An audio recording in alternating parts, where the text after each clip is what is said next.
It's time for an English summer that heralds the dawn of a new age in Indian Test cricket for a five-match Test series which sees both these sides kickstart their new World Test Championship campaigns.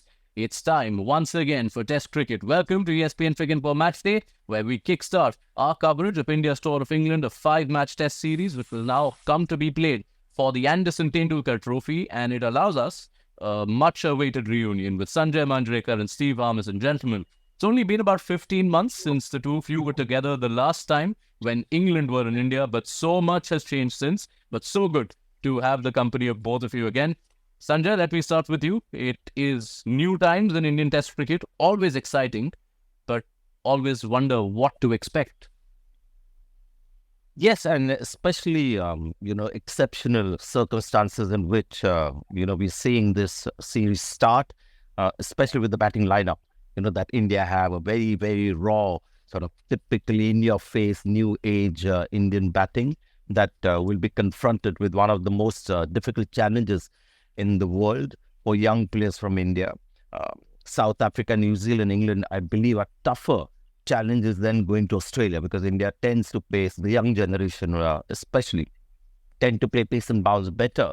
So it's almost like baptism by fire for a lot of these people. But I'm very excited because I believe Indian cricket has got nothing to lose on this trip and only some very, very important gains for the future. Yeah. Before we tuck into those new players, the new captain, so many new roles, Army, where are England with their Test cricket, and are they hoping that they haven't already set one eye on the Ashes, which await later in the year? No, I don't think they've got any eyes on the Ashes. Well, saying that, they've had eyes on the Ashes for probably about 18 months, 2 years with McCullum and Stokes. But they're always very good at playing what's in front of them and concentrating on the next Test match. Their batting unit is as stable as anything. I don't see any problems with the batting unit leading into what will be this 5 Test matches in the Ashes. The concern for me, exciting concern, but also an untried concern, which would be a worrying concern, which would be the bowling unit. Like Sanjay said, England is a very, very tough place for foreign batters to tour, but England have had a lot of injuries in that department, and I think these pitches this summer will be flattered because, unlike where Sanjay is at this moment in time, it's not rained a great deal in England at this minute, and it will be dry. You will see green grass on it, but that will help the ball go through. England's Test team are bubbling nicely now. It's just the slight concern of injuries with the bowlers. Can you imagine that? Yes, wet and gloomy India and dry and sunny England. See how things have changed. Who would have thought? Well, it's a funny place. Well, it's a funny place. It keeps changing. And you both brought up the batters. I know there are concerns around the bowling, Steve. We'll park that for a little later. But Sanjay talks up this new young set of Indian batters who do play cricket a certain way. England have been batting a certain way in the last 3 years since their Test cricket transformed. So it's been enough minutes and we haven't used the word Bazball here. Bazball versus this new Indian side, whatever you call it. How do we expect that to play out over these next 5 tests? I think it's going to be really exciting. I really think it's going to be a fantastic series because, yes, like Sanjay said, the new modern Indian batter they're not frightened of pace. They're going to have to be a bit of patience. They're going to have to be brave, not only in shot selection, but also in actions as well, because when England, they don't like quiet periods, less so with the ball, never mind with the bat. Everybody thinks it's crash bang wallop with the bat and it's Bazball. The minute that Ben Stokes feels as though the game's just meander and aren't going anywhere, it's 5, 6 men on the leg side, a couple of short legs in. It's bouncer, and with Tongue, I expect Tongue and Cost to play. The bravery of the Indian batters will be tested. If you get in England, you have to make it count, because 20s, 30s, 40s, 50s, even 60s and 70s aren't good enough in England. You have to take pressure off the person coming in next and make sure that when you do get in, you do make it count. Jump in, Sanjay. Is this new Indian batting lineup equipped to tackle this aspect of Test cricket? I think it's very interesting, actually, because the most convenient conclusion to draw would be to look at this batting lineup and see certain names missing and thinking, it's going to be damn tough. They're going to be sitting ducks, especially in English conditions where the ball swings. But there's one thing about the new Indian cricketers is that they're tough cricketers. And when it comes to pace and bounce, and Ben Stokes has that plan B that he goes to very quickly. Against these guys, he might just want to hold back a little bit because they're very good at tackling those kind of problems. The difficult problem for all these battles will be what Scott Boland did in Australia. Just keep it slightly fuller outside off and just sort of keep pegging away there. And that is where I think more than their temperament, their technique will be tested. And we'll get into more details later, but when I look at the Indian likely numbers, the top 7 batters, a lot of them, barring one or two, have good defensive techniques. And that is something that's, excites me because you never know. A couple of batters have a great series, then India will have enough runs on the board. And India's bowling is always going to be a little troublesome for England. So that's my initial thought. All right, let's go into it then. And let's go to the individual who will have more eyeballs on him than he's perhaps ever had. And this is despite the fact that he's been an IPL captain for a couple of years. Shubman Gill has seen the big time, but now he takes a bigger step. The 37th Test captain in Indian history. Sanjay, how do you expect Shubman Gill to go about things? Again, the advantage that Shubman Gill has and this team has, it was a bit like the team of the 90s when we went to New Zealand, where Mohammad Azharuddin out of the blue as a young cricketer was made the captain. You go with the feeling of, you've got nothing to lose. The big names have gone. Bumrah is not the captain. Gill, it's almost like Gill had to do the job. So he's not going to feel the pressure.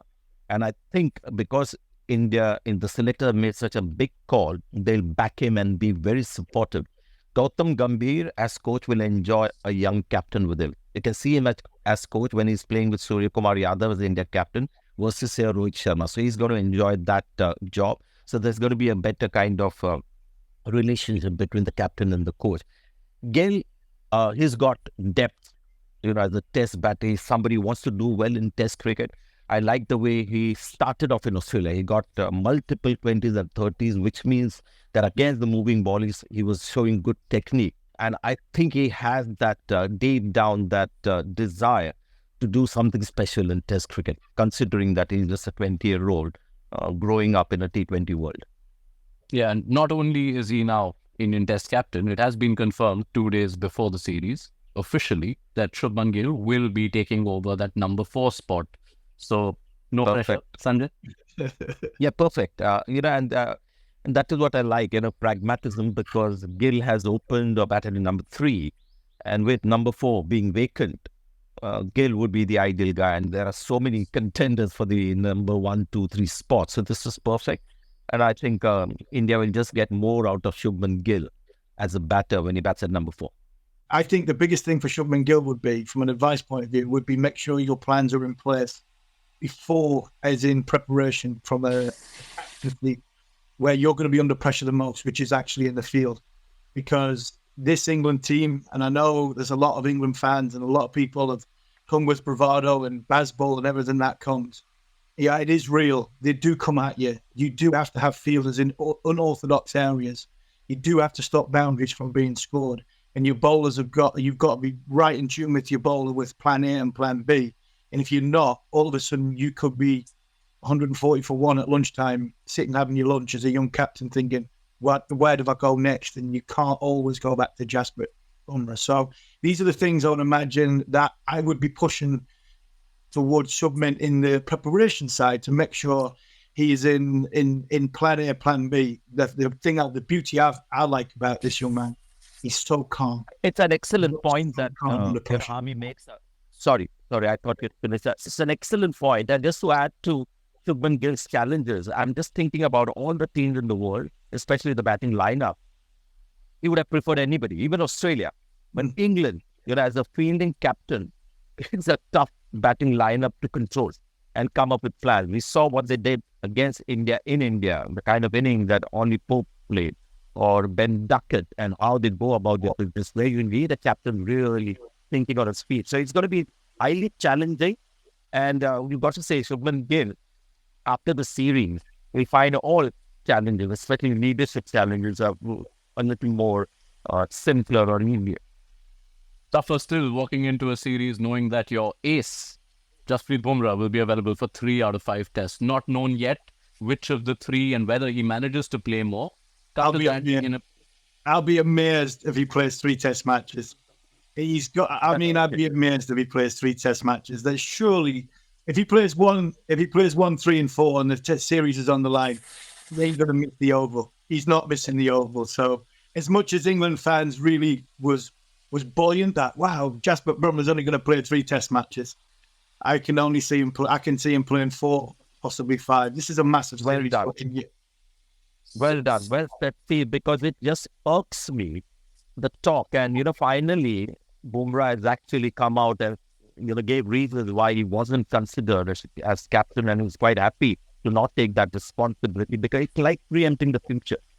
I'm not going to be playing the whole series, and it's not fair. And I find this talk a little away from the reality, because you have no idea how many overs you're going to bowl in the first test or second test. So assuming at the start of the series that this is the only amount of test cricket I will be playing, and accordingly Indian cricket makes plans, especially with leadership. I just disagree with this whole approach and thought process as well. And it will be intriguing to see which way. Even let's go by the facts that have been stated that he's playing 3. The selector said that, player himself has said that. It's also curious that there's such a long gap between Test Match 1 and Test Match 2 that you'd think that it's not really a back-to-back game. So if Bumrah then plays 1 and 2, then based on where the series is, as you quite rightly point out, Hami, it will be intriguing to see how India make that call, how Bumrah makes that call. But from an England perspective, Steve, having this knowledge that this is a bowler who's had career-threatening injuries, who's trying to be managed, how much England make Bumrah toil in the tests that he does play could have a huge bearing on how this series eventually fans out. Yeah, absolutely. I think, look, that for me, there's two glaring differences between these two sides. Now, Rohit and Virat aren't playing. There's one probably proven world-class batter on show, and that's Joe Root.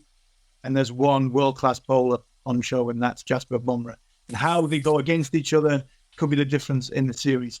England are going to have Joe for 5 test matches, bar an injury. And if Jasprit's only going to play in 3, which we're led to believe, that could be massive for England. How England play him, I don't think England will do anything different. They'll see the ball, they'll try and hit the ball. I think they'll be aggressive towards all the bowlers, including Bumrah. I think sometimes you're in a better position when you're trying to hit the ball to defend it. It sounds contradictory, but when you're in a positive frame of mind, you're trying to hit it, there's more chance of you either leaving it well or defending it better. And I think that's the way England play. So the challenges of Bumrah will, like we've seen with Rabada and we've seen with Pat Cummins over the course of this last week in the World Test Championship, he's what he is. For me, he's better than them two, and he's the best bowler in the world, if not one of the best bowlers of all time. So England will have plans against him, will have respect for him. And if they can keep him bowling, if they can keep India out in the field for over 100 overs, which England don't do, England bat between sort of 90 and 100 overs, and they get fast scoring rate, then all of a sudden, Bumrah might have a little bit more rest. For me, the key battle in this series is what happens between Bumrah and Root. The probably only 2 world-class performers on show. If you want to say Stokes and Jadeja are world-class all-rounders, then yes, that is a point. But actual disciplines of bat and ball, there is only 2 on show. And England will be wary of Bumrah, but I don't think they'll have a plan to try and defend him. I think they'll still come at him. It is the rite of passage, isn't it? Kohli versus Anderson was the defining matchup before this series started for the last decade.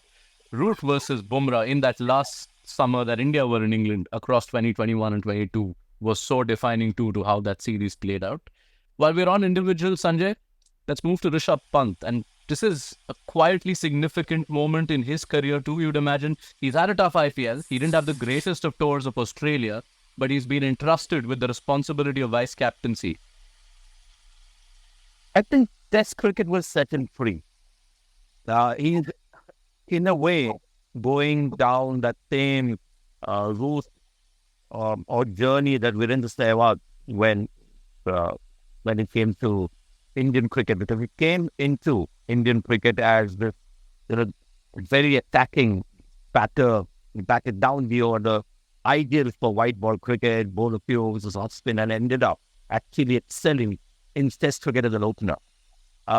Somehow, because it's not just 2 years now, Rishabh Pant has been at the international level for a number of years, and somehow all his exceptional performances and great performances have come at the Test level. I feel has troubled him the last few seasons now, as so it is with white ball cricket for India. When he goes to England, especially overseas cricket, it might just set him free. I know there's something there that I can't put a finger on, that there's something that's going wrong, because in Australia he had a long patch of failure barring one inning. And I feel I don't look at Pant's form in the IPL to get too many readings from it.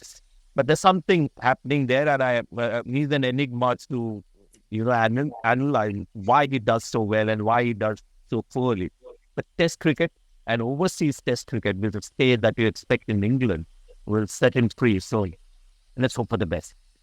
But a greater onus on him this time, Sanjay, because while he's been identified as perhaps India's best Test batter in the last couple of years, given the struggles of some of their stars, he has not until this point entered a Test match without the knowledge of having that wealth of experience. Now he's not just the best equipped batter, but also the most senior batter in a way.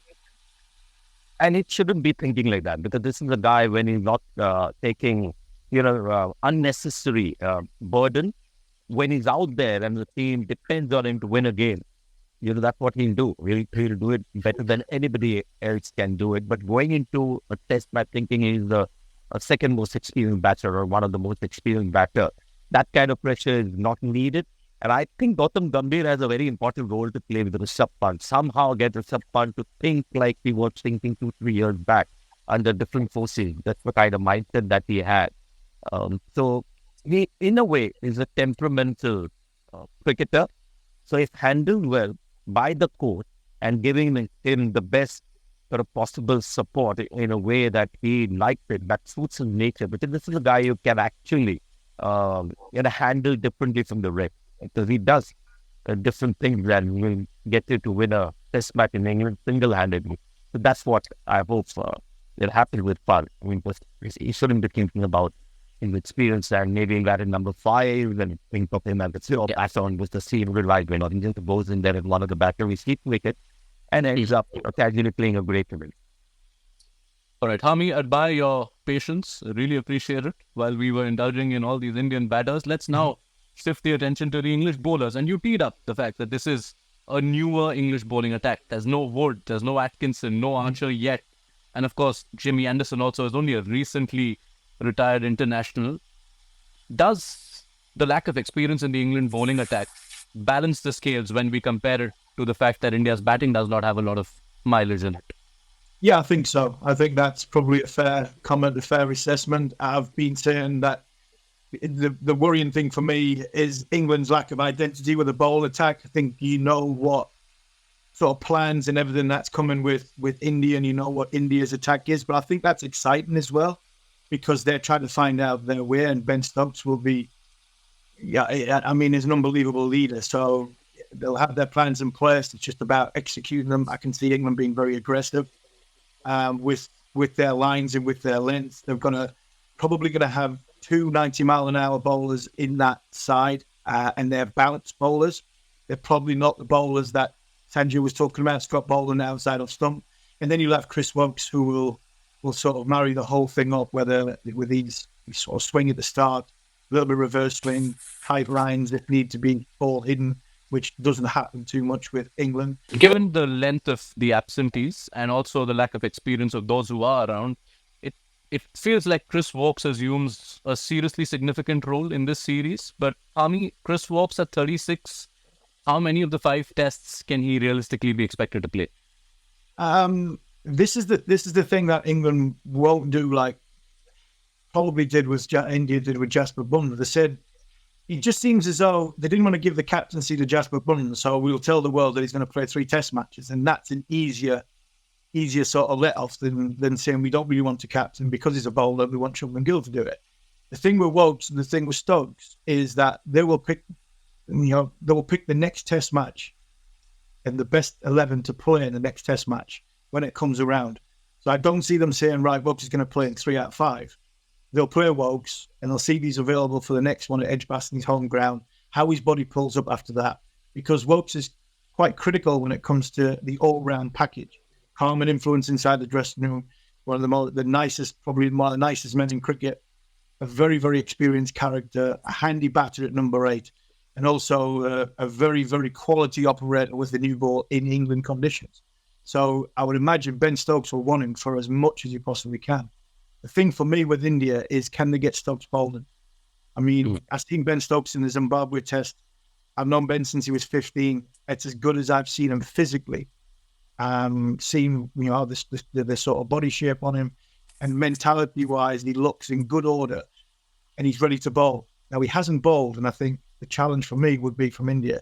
If we can keep England in the field for quite a long time, and Stokes has to bowl a lot, then where are we stretching Stokes' body? And I think that would be something that would be a concern for me from an England point of view, but with something that we're trying to get from India's point of view. The more Stokes bowls, how durable is his body over 5 Test matches?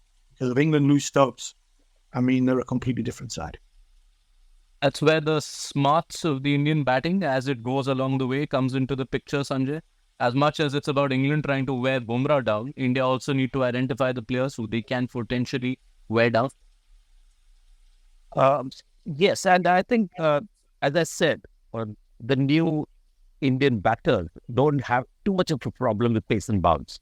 All these guys, nobody's got a pronounced weakness against the short ball, or somebody who's going to get nervous with 5 fielders on the leg side for the pull shot, couple at short leg, which Ben Stokes tends to do. I'm more concerned about what Scott Boland did in Australia. A bowler who, like a Craig Overton, would just come and pitch the ball outside off and get it to move and just keep taking away, like the South African bowlers do. That is, I think, more of a challenge and troublesome for new age Indian batters. But having said that, if there is an obvious trap set, somehow I think they'll enjoy that and find that a little easier to do. All the battles that I'm just thinking on, just from memory as to how they will tackle that. Jaiswal, these are all guys who play a lot of white ball cricket, T20 cricket. So if there is an obvious trap set, they find a way to work around. Rishabh Pant will love it. Karun Nair is still untested material. So I would think that Ben Stokes against this particular batting lineup might want to stick to plan A a little longer. But as I said, this young Indian batting lineup of 7 top batters, I see 6 of them having a pretty decent defensive technique against the seamers, not so much the moving ball, against seamers in English conditions. And that is a huge plus. In the earlier batting lineup with 2 aging players who had technical problems, you had 2 guys who were really getting exposed with the defensive technique in the top 6. There isn't any obvious batter there. I don't know how Karun Nair will shape up. So that is one, positive for India, very important positive going into this series.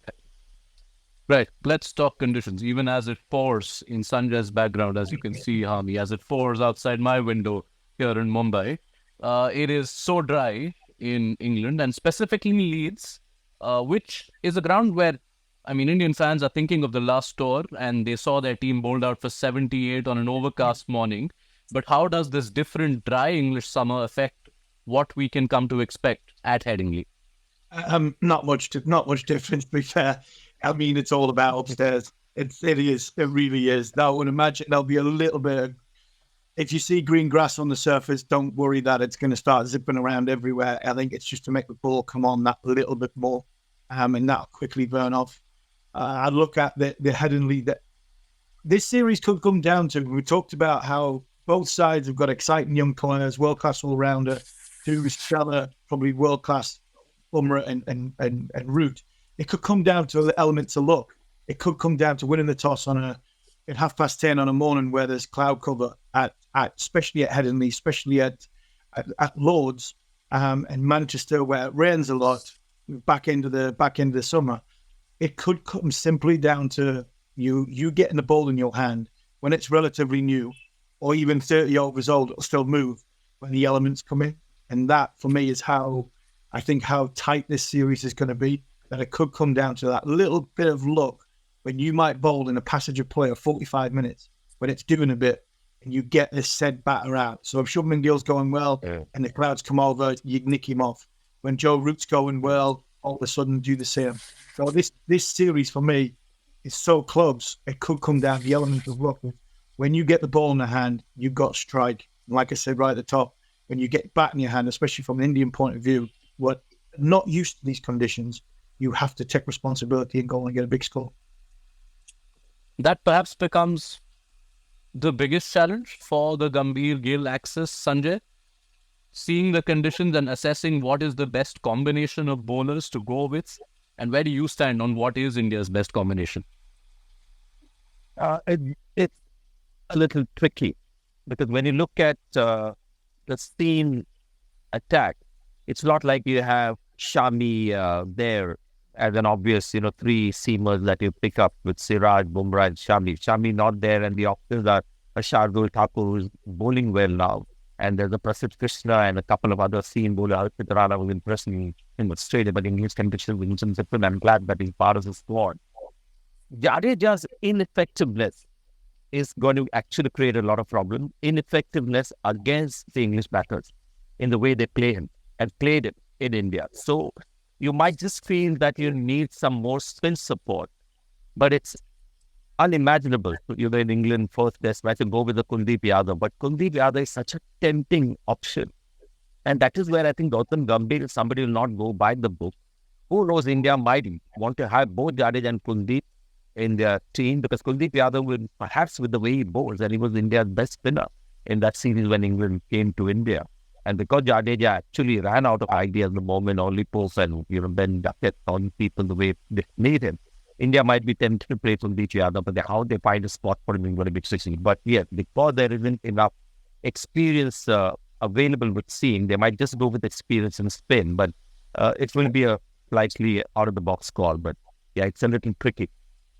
We have chewed Sanjay Manjrekar's brains a little more on the subject of this Indian 11. You can catch that separately on ESPN Cricinfo. Steve, the only real selection debate per se from the outside for England seems to be Bethel versus Pope.